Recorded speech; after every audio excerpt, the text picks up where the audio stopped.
আসসালামু আলাইকুম ওরহমতুল্লাহি ওয়াবারাকাতুহ।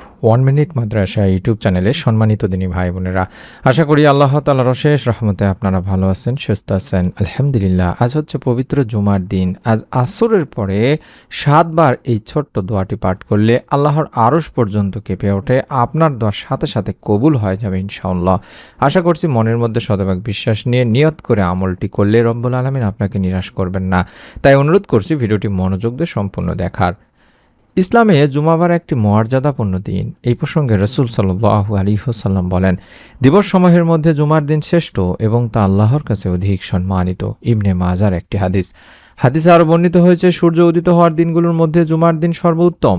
এই দিনে আদম আলাইহিস সালামকে সৃষ্টি করা হয়েছে, এই দিনই তাকে জান্নাতে প্রবেশ করানো হয়েছে এবং এই দিনই তাকে জান্নাত থেকে বের করা হয়েছে। সহিহ মুসলিম শরীফের সহিহ হাদিস। আর হাদিস অনুযায়ী পবিত্র জুমার দিনের আসর সময়টি খুবই গুরুত্বপূর্ণ, কারণ এই সময় মুমিনদের জন্য বিশেষ কিছু আমলের কথা বলা আছে হাদিসে।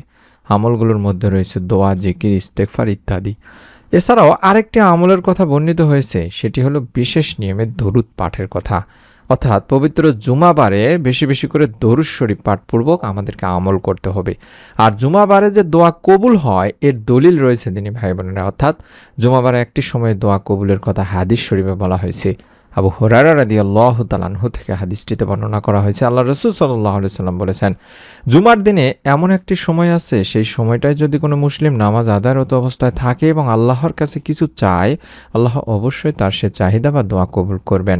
এবং এরপর রাসূল সাল্লাল্লাহু আলাইহি সাল্লাম হাত দিয়ে ইশারা করে সময়টির সংক্ষিপ্ততার ইঙ্গিত দেন। বুখারী শরীফের একটি হাদিস। আনাস রাদিয়াল্লাহু তাআলা আনহু থেকে বর্ণিত আরও একটি হাদিস আছে, যেখানে বলা হয়েছে জুমাবারে এমন একটি সময় আছে যেটাতে বান্দা আল্লাহ তাআলার কাছে কোনো দোয়া করলে আল্লাহ রাব্বুল আলামিন তাকে তা দিয়েই থাকেন। সুবহানাল্লাহ। আর সেই সময়টি হচ্ছে আসরের শেষ সময় দিনী ভাই বোনেরা।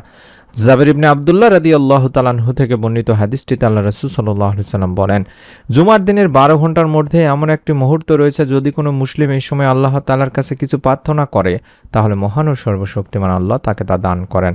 এই মুহূর্তটি তোমরা আসরের শেষ সময় অনুসন্ধান করো। আবু দাউদ শরীফের হাদিস।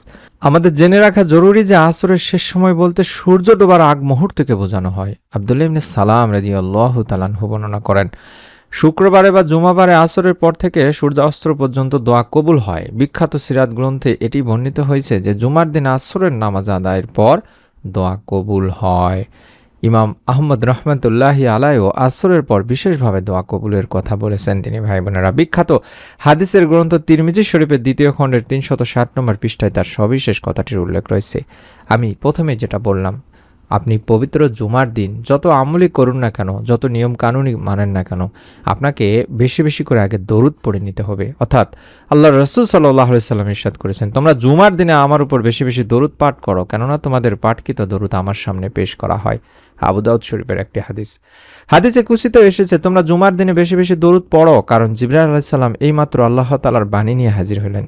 আল্লাহ তাআলা বলেছেন, পৃথিবীতে যখন কোনো মুসলমান আপনার উপর একবার দরুদ পড়ে, আমি তার উপর 10 বার রহমত নাজিল করি এবং আমার সব ফেরেশতা তার জন্য 10 বার ইস্তেগফার করে।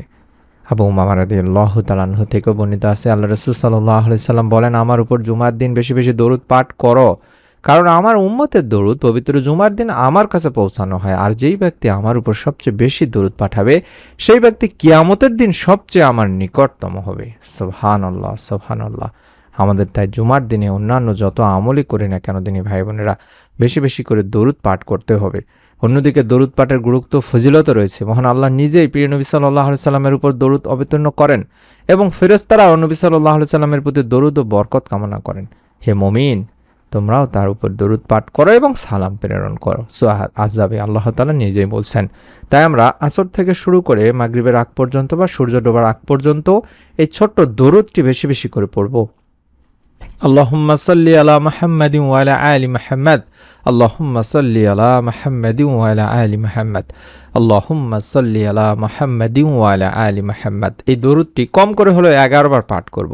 তারপর একটি ছোট্ট দোয়া মাত্র 7 বার পাঠ করব। হেদায়েত, আল্লাহ ভীতি, সুস্থতা, ধন সম্পদ আল্লাহ তাআলার অনেক বড় একটা নিয়ামত দিনী ভাই বোনেরা। তাই আমাদেরকে আল্লাহ তাআলার কাছ থেকে এই নিয়ামতগুলো লাভের জন্য প্রার্থনা করতে হবে এবং এটাই হলো একান্ত কর্তব্য। কারণ স্বয়ং আল্লাহ রাসূল সাল্লাল্লাহু আলাইহি ওয়াসাল্লাম আল্লাহ তাআলার নিকট এই বিষয়গুলোর প্রার্থনা করেছেন, যা উম্মতে মুহাম্মাদের জন্য একটি শিক্ষা। হযরত আব্দুল্লাহ ইবনে মাসউদ রাদিয়াল্লাহু তাআলা আনহু বর্ণনা করেছেন, প্রিয় নবী সাল্লাল্লাহু আলাইহি ওয়াসাল্লাম বলতেন, আল্লাহুম্মা ইন্নী আসআলুকাল হুদা ওয়াত তুকা ওয়াল আফাফা ওয়াল গিনা। আল্লাহুম্মা ইন্নী আসআলুকাল হুদা ওয়াত তুকা ওয়াল আফাফা ওয়াল গিনা। আল্লাহুম্মা ইন্নী আসআলুকাল হুদা ওয়াত তুকা ওয়াল আফাফা ওয়াল গিনা। এটা 7 বার পড়বেন, দেখে দেখে হলেও পাঠ করবেন, 11 বার দরুদ শরীফ পড়ে নিয়ে।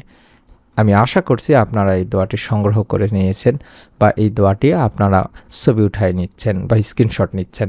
এই দোয়াটিতে আমরা এটাই বলছি যে, হে আল্লাহ, আমি আপনার কাছে হেদায়েত কামনা করি এবং আপনার ভয় তথা পরহেজগারি কামনা করি এবং আপনার কাছে সুস্থতা তথা নৈতিক পবিত্রতা কামনা করি এবং সম্পদ তথা সামর্থ্য কামনা করি। সহিহ মুসলিম, তিরমিজি, ইবনে মাজাহ এবং মুসনাদ আহমদে রয়েছে দিনী ভাই বোনেরা।